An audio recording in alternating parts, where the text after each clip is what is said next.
I think we've maybe mentioned it once briefly, the Rachel Dolezal case. And for me, this is a case where the media, not all of the media, because some of the media is really, this is the business they're in, but it's really embarrassing. The exploitation of this woman who, I'll get into it later, but this is not, if you want to talk about cultural appropriation and racial dynamics, then do it. And great. It's a great conversation. We should have it. This is a woman who is suffering from emotional and mental problems that probably it was brought about from some form of abuse that she suffered at the hands of her radical extremist Christian parents. I just, I've been able largely to avoid the story because I just don't watch this stuff. But, to me, it's just all the interviews of her. It's honestly, people criticized Howard Stern for exploiting people with emotional and mental problems. At least he was upfront about it. At least he would say, we're going to have this person on because they're a freak. Or because they have problems. This woman has problems, and she's crying out for help, and all she's being done is being exploited by these news programs in a despicable way, I think. But I've been, last night I was on Hayes' program, and in fact, it really has to do with both of it. The first part of Hayes' program was they ran an interview with Melissa Harris Perry did with Rachel Dolezal, and that was really, I was just like, I can't believe this. I really, honestly, the woman has obviously got some problems. It's not a question of racial appropriation or why is it crazy to want to be a black person? That's not what it is at all. And there was a story, and I'm just going to report that there is existence of this piece.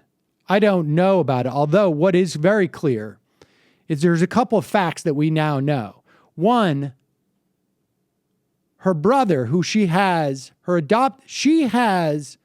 guardianship of her adopted brother. I think his name is Ezekiel. African-American kid who was adopted by her parents. He, when he was 16, went to a court to get emancipated from those adopted parents so that she would be his guardian and claimed abuse at the hands of them, of the parents. And apparently it's quite clear that the parents homeschooled their kids through Christian Liberty Academy, that they used these pearls, the Train Up a Child book as a way of raising their kids, which includes forced sibling to sibling corporal punishment. When he went to the court, basically he was saying our parents react poorly when we don't follow their strict fundamentalist Christian upbringing. So the whole stuff about her living in a teepee and being born at home, some of that apparently is true because it's part of their Christian ideology. Her older brother, we know, is facing charges of abuse of a young black child that she supposedly has testified in some fashion with. These are just the facts that we know. Not hard taking it from there if she may have witnessed abuse or been involved or forced to abuse. Her adopted siblings who were African American, that somehow she needed to, resolve the guilt or whatever it was. I don't know. I'm not qualified to make a psychoanalysis of this. But it is quite clear that she is just a troubled person. And to sort of approach this this is an interesting study on race appropriation. No, it's not. No, it's not. This is a disturbed person who's being exploited, bottom line. Well, the very reason why this all came out is that her parents leaked this information out to the media. Apparently. This is an additional abuse. This is more of an attack. Apparently.